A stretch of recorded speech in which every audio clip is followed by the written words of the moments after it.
My dear brothers and sisters, in today's gospel passage, we heard a very interesting incident in the life of Jesus. But to understand this incident and go deeper into it, we need to go back to the Jewish history of Jesus' time.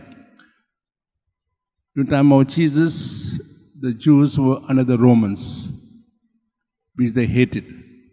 And they had to pay a number of taxes. And one was every male had to pay half a shekel to the Romans, which they hated. There were other taxes beside this that they had to pay for the Jews. There was a different currency. So the question is quite relevant when they asked Jesus, should we pay taxes to the Romans or not? An answer is also very appropriate.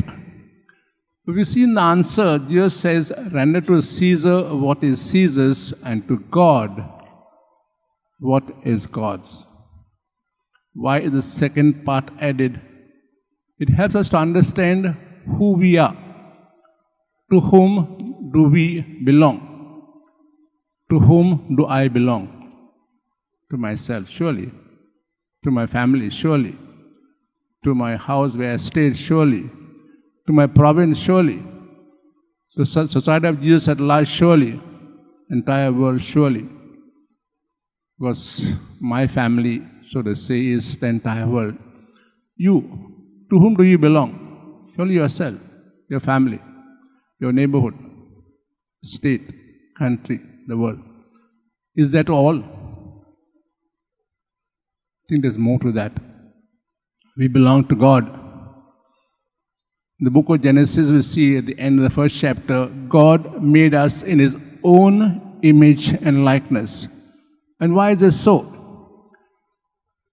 Why is it so? When we do our retreat annually, we have a very first exercise. It's called foundation exercise. Which says man is created. Man means woman included. Man is created to praise, reverence, and serve God, and thus to save his soul. So we're here. That's not for ourselves, society, but all lifelong to praise, reverence, and serve God. This means we are here not just for ourselves, for others, and primarily to God. So Augustine tells us our hearts are restless till I rest in Thee. So we belong to God. So we have to keep the laws of the states, surely. What about the laws of God? Laws of the church. And which ones? 10 Commandments, surely. How does Jesus summarize these 10 Commandments? In one. And one word is love. So if we are very particular in keeping so-called the laws given to us by the state, are we slack, or are we hesitant, or are we lukewarm in following the laws of the church or laws of God, which can be summed up in just one word, love. Love of God, love of neighbor.